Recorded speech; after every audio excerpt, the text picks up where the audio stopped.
Selamat datang kembali di Confucius ID. Sekarang saya akan melanjutkan manhwa kesukaan kalian, SSS Suicide Hunter. Baraya, baraya, aga baraya, hati adalah lilin, jadi bakar tempat ini. Ini adalah doa yang diturunkan sejak zaman kuno. Saat para biksu meneriakkan Amitabha, para pemuja iblis meneriakkan baraya. Baraya, baraya, aga baraya, hati adalah lilin, jadi bakar tempat ini. Tidak ada yang tahu apa arti baraya. So Baikiang juga tidak tahu. Orang tua yang membawa So Baikiang ke kultus iblis tidak tahu. Mereka menghafalnya tanpa memahami. Bagi So Baikiang, baraya adalah lagu rakyat. Itu adalah jeritan. Jeritan awalnya tidak ada artinya. Jadi bukankah wajar jika lagu rakyat jelata juga tidak ada artinya? Seseorang bisa menghafalnya tanpa memahami. Persis seperti bagaimana orang tidak perlu tahu banyak untuk berteriak. Seseorang bisa menjadi sopan hanya ketika dia mempelajari etiket, dan dia bisa mempraktikkan keadilan hanya ketika dia belajar kebenaran. Tetapi pengecualiannya adalah berteriak. Bahkan seseorang yang tidak belajar apapun bisa berteriak. Baraya, baraya, aga baraya. Berteriak adalah kesamaan antara orang-orang dari semua bangsa di dunia. Dunia yang dilihat So Baikiang sedang menjerit.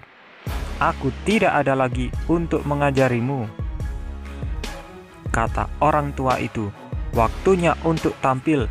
Kemana aku harus pergi? So Baikiang bertanya, suara yang lembut. Dia sudah menjadi dewasa. Anak kecil berusia 11 tahun tidak ada di sini. Rambut hitam, mata hitam, seragam hitam. Wanita itu gelap seperti sumur di malam hari. Dia ingin masuk neraka. Untuk menjadi neraka rakyat, wanita itu maju sebanyak itu. Kemana kamu mau pergi? Ke tempat orang kelaparan. Aku ingin pergi ke tempat yang haus, di mana ada yang tercekik, di mana ada orang yang kedinginan, di mana pecandu narkoba berada, di mana orang-orang yang sakit berada, di mana orang-orang dihukum oleh pemerintah, di mana orang-orang dibakar. So Baikiang melihat ke udara. Itu kemana aku ingin pergi. Jauh, jauh sekali. Suara doa terdengar di luar aula utama. Kultus iblis membungkuk saat mereka berdoa. Suara mereka gemetar mereka. Baraya, baraya, aga baraya. Mereka bergetar dan menjelajah melalui lantai kayu. Lalu Baikiang, kakek tua itu membuka mulutnya. Kamu bisa pergi kemana saja di dunia ini. So Baikiang, 21 tahun. Dia muncul di dunia murim. Musim dingin itu, 31 seniman bela diri, 47 pejabat pengadilan di pengadilan, dan 55 anggota keluarga berpengaruh di provinsi tewas. Tradisi sekte kami istimewa. Heavenly Demon diam-diam mundur dari yang lain. Dia memberi selamat kepada Murim Lord dan Viper. Kemudian dia mulai membawaku ke suatu tempat hanya dengan kami berdua. Apakah kamu tahu bagaimana melakukan upacara 9 hormat? Tidak, aku tidak tahu bagaimana. Di sekte kami, ketika seorang murid menyapa masternya, dia membungkuk 9 kali. Tempat yang kami tuju adalah sebuah gua. Sebuah gua berkabut oleh mata air panas. Aku telah terbiasa dengan gua-gua seolah-olah itu adalah rumahku sendiri. Tapi aku tidak terbiasa dengan tempat Heavenly Demon membawaku. Itu adalah tempat yang tidak pernah diizinkan untuk dimasuki oleh party kami. Heavenly Demon berjalan jauh ke dalam gua. Heavenly Demon melambaikan tangannya. Lengan bajunya yang longgar berkibar sekali. Lalu lilin menerangi kegelapan. lilin yang tak terhitung jumlahnya menerangi stalagmit dan stalaktit gua. Tapi itu tidak berakhir hanya dengan membungkuk. Master memutuskan apakah akan menerima 9 busur atau tidak. Master dapat meminta siswanya untuk melakukan upacara 9 hormat sebanyak yang mereka inginkan sampai mereka puas. Heavenly Demon menyeringai. Singkatnya, itu semua tergantung pada bagaimana perasaanku. Apakah ada kriteria lain? Ada. Ujung terowongan. Secara alami, hati lebih penting daripada penampilan. Nah, alasan kenapa waktu dan tempat penting untuk etiket adalah karena hati seseorang licik dan bercahaya. Ada perpustakaan yang sangat besar. Setiap kali Heavenly Demon mengambil langkah, lilin dinyalakan di kedua sisi anak tangga. Semakin banyak lilin dinyalakan, semakin jelas bentuk asli perpustakaan itu. Langit-langit gua yang tinggi, buku dan tiang bambu ditumpuk hingga mencapai langit-langit. Tidak mudah untuk memahami ringannya hati. Heavenly Demon berjalan. Lilin menyala di pergelangan kakinya. Karena itu manusia memilih waktu dan tempat sakral. Dia mengandalkan waktu dan tempat. Ini adalah untuk menahan berat hati yang ringan dengan bergantung pada langit dan bumi. Heavenly Demon Nim, ini adalah gua rahasia seni bela diri sekte, kata Heavenly Demon. Dan itu juga gudang seni bela diri dari 5 klan bangsawan dan 9 sekolah besar. Aku menyebut tempat ini Cheonmukguan. Bai Huryong membuka mulutnya. Itu mengagumkan, benar-benar harta karun. Zombie, aku akan melihat beberapa buku seni bela diri. Jangan pedulikan aku dan lakukan apapun yang harus kamu lakukan. Jika bisa, tarik keluar sampai aku bisa membaca semuanya.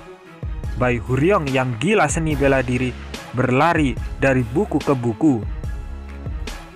Oh iya, semua keterampilan di dunia adalah milikku sekarang. Aku akan mendapatkan semua pencerahan, semuanya. Hahaha. Heavenly Demon dengan tenang tidak menyadari bahwa ada hantu berkeliaran di perpustakaannya. Ketika aku berumur 21 tahun, aku memasuki dunia bela diri. Bisakah kamu menebak apa yang pertama kali aku pikirkan ketika aku muncul di dunia murim? Aku akan menghancurkan semua kepala bajingan yang berbuat baik di Sekte Justice. Itu adalah pikiran ketigaku. Aku akan membuktikan bahwa kultus iblis adalah yang terbaik. Itu adalah pikiran keduaku. Heavenly Demon mengedipkan mata dengan mata kirinya. Apa yang akan aku katakan adalah ini. Sejak aku masih kecil, aku sangat membenci kata murim. Hah? Murim adalah kata yang memuja mu, seni bela diri. Tapi bagaimana mungkin hanya ada seniman bela diri di dunia kita? Ada tukang perahu dan petani. Pedagang tinggal di sini. Begitu juga pelacur. Ada banyak pohon yang membentuk satu hutan. Setiap pohon memiliki nama yang berbeda dan biji-bijian yang berbeda. Tapi 9 sekolah besar dan 5 klan bangsawan menamai hutan di atas segalanya setelah mu. Dia tidak menyukainya. Dengan tenang Heavenly Demon bergumam.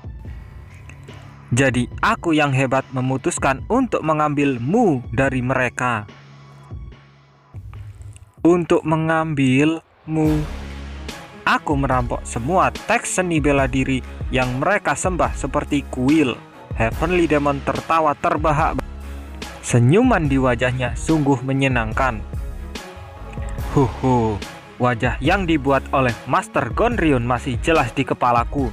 Mereka memohon dengan kepala menunduk agar aku meninggalkan buku yang berisi kebijaksanaan naga awan. Aku orang yang hebat. Aku baru saja menguburkan para tau itu di tanah, tapi membiarkan kepala mereka mencuat. Dan saat mereka menonton, Aku membungkus buku seni bela diri dan pergi. Wow, masterku memiliki kepribadian yang baik. Sudah puluhan tahun sejak itu. Sekarang Gondryun dan para dukun itu adalah 4.000 Tangmun. Itu adalah keluarga terkuat di negara ini. Itu adalah sekte Mosan. Karena semua seniman bela diri di dunia membentuk hutan di sini. Tempat ini memang pantas disebut Murim. Aku akan. Heavenly Demon perlahan duduk. Aku ingin menerima sujudmu di sini. Maukah kamu melakukannya? Baiklah. Aku tidak akan peduli dengan penampilan. Anak dari dunia luar, tunduklah seperti yang diperintahkan tubuhmu. Aku melakukannya. Aku melepas sepatuku dan meletakkannya. Aku berlutut. Saat dahiku hampir menyentuh lantai, suara Heavenly Demon mengalir. Tunduk 9 kali, tapi taruh hati yang berbeda di setiap busur. Hati yang berbeda. Busur pertama harus menahan hati yang lapar. Apakah kamu mengerti? Benarkah begitu? Iya, aku mengerti. Hubungan antara guru dan muridnya benar-benar berharga. Di sekte iblis, ritual ini bukan hanya tentang membungkuk 9 kali. Upacara 9 hormat. Itu tidak berbeda dari Infernal Heaven's Demonic Art. Perlahan aku menarik nafas dalam-dalam. Aku menggambar sebuah gambar di tengah hatiku. Seorang petani memegang beliung. Di tepi sungai, lumpur. Kelaparan adalah anak-anak menunggu matahari. Aku membungkuk. Heavenly Demon mengangguk. Dia menerima hormat pertamaku. Tidak ada kebohongan dalam rasa laparku. Jadi tidak ada kesalahan pada busurku. Tahapan dari kultus iblis sebagian besar dibagi menjadi 4. Bagiku yang akan segera menjadi murid, Heavenly Demon memberikan pelajaran kuno. Tahap pertama adalah Ipma atau iblis yang bangkit. Iblis yang bangkit adalah mereka yang tahu bagaimana berbicara tentang rasa sakit mereka. Kultus yang memasuki sekte kami berbicara dengan pedang, bukan dengan kata-kata. Oleh karena itu, iblis yang bangkit adalah orang yang tahu bagaimana berbicara tentang rasa sakitnya dengan pedang. Aku membungkuk lagi. Setelah lapar, haus, dan aku membayangkan air laut di hatiku. Tahap kedua adalah Gukma atau iblis ekstrim. Iblis ekstrim adalah seseorang yang tahu bagaimana berbicara tentang rasa sakit orang lain. Oleh karena itu, iblis ekstrim mengacu pada orang yang dapat menggunakan pedang untuk mengatasi rasa sakit orang lain. Heavenly Demon diam-diam menerima hormat keduaku. Aku membungkuk lagi, menggambar-gambar ayah yang tenggelam di hatiku. Tahap ketiga adalah Taima atau iblis yang sulit ditangkap. Sekali lagi, Heavenly Demon mengangguk. Dia bersedia menerima hormat ketigaku. Iblis yang sulit ditangkap adalah seseorang yang tahu bagaimana membicarakan rasa sakit setiap orang. Iblis yang sulit ditangkap dapat berjalan di jalan dan dengan mudah merasakan apa yang membuat orang yang melewatinya menderita. Aku melakukan hormat keempat. Sangat jarang ada orang yang mencapai level ini. Bahkan dalam sejarah sekte kita, jumlah iblis yang sulit ditangkap dapat dihitung dengan 1 tangan. Aku yang hebat adalah iblis yang sulit ditangkap. Sekali lagi, Heavenly Demon menerima busurku. Terakhir adalah tahap Sinma, Dewa Iblis. Dewa Iblis tahu tidak hanya penderitaan semua orang, tapi juga penderitaan semua hal. Dikatakan bahwa dia dapat berbicara tentang rasa sakit dari semua hal dalam ciptaan. Tapi ini adalah tahap teoritis, jadi aku hanya akan melewati tahap itu. Faktanya tidak ada yang pernah mencapai tahap Dewa Iblis. Saat itulah aku mencoba melakukan salam kelima. Berhenti. Aku berhenti. Lakukan pedang kelima dari Infernal Heaven's Demonic Art adalah jalan racun. Itu adalah gerakan orang-orang yang meninggal karena racun dan kecanduan. Aku belum menguasai pedang kelima. Heavenly Demon berkata dengan lembut, aku sudah menyuruhmu melakukan lagi. Aku membungkuk. Lakukan lagi. Aku membungkuk. Lakukan lagi. Lagi. lagi, dan lagi. Ada keringat di dahiku, keringat dingin membasahi punggungku. Wajah Heavenly Demon tetap tenang. Lakukan lagi. Berapa kali tunduk pada kematian dengan meracuni hatiku? 336. Berapa kali aku tunduk pada kematian karena penyakit di hatiku? 189. Aku harus membungkuk 510 kali dengan kematian karena benturan tumpul di hatiku sebelum Heavenly Demon menerima hormatku. Aku berkeringat. Aku diam-diam berlutut dan membungkukkan punggungku.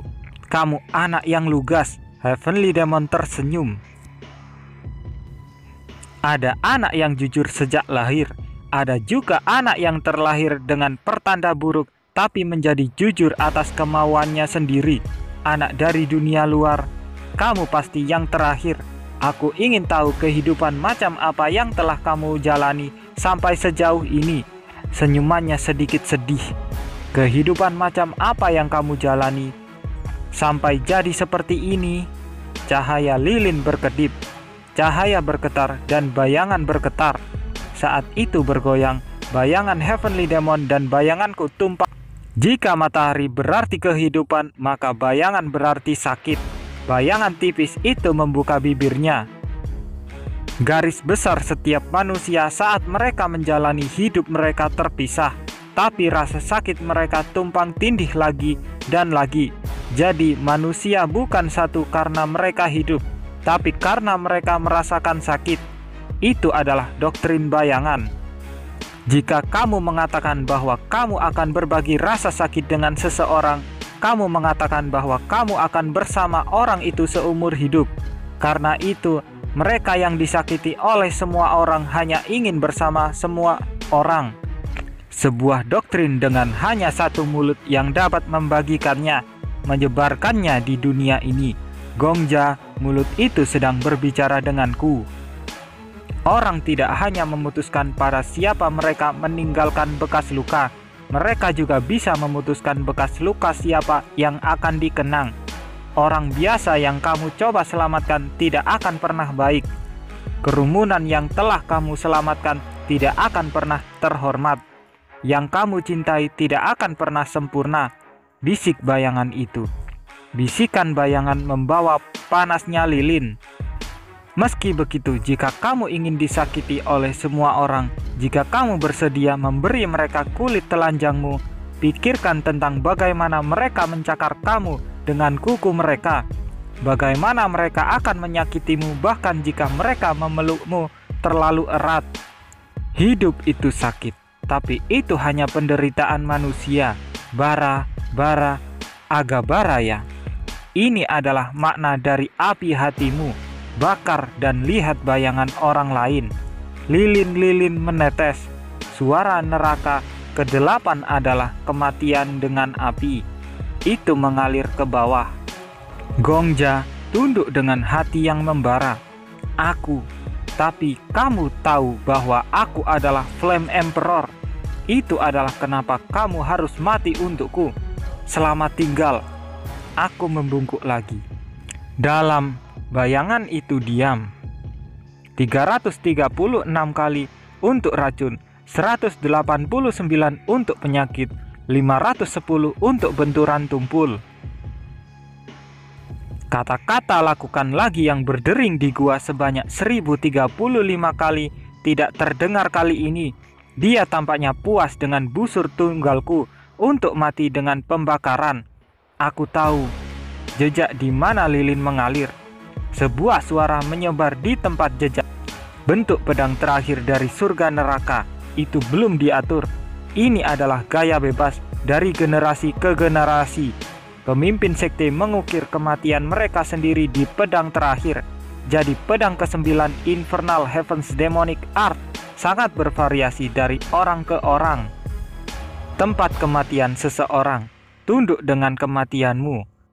Aku melakukan bunuh diri 4090 kali. Leherku sakit. Leherku ditusuk dengan belati, sakit. Tanganku gemetar, lenganku gemetar. Aku takut bilahnya bengkok atau meleset karena gemetar dan gemetar. Aku takut sakitnya akan berkepanjangan jika aku salah menusuk diri sendiri. Jadi aku membungkus pita hijau di gagang pedang. Pita hijau yang melilit gagang juga melilit tangan kanan dan kiriku. Sudah diperbaiki di sana. Dengan begitu aku tidak akan gemetar. Aku telah mundur 4050 hari. Tapi aku mati 4090 kali. Aku harus mati. Aku hampir menyerah dalam perjalanan. Aku telah lari darinya selama beberapa hari.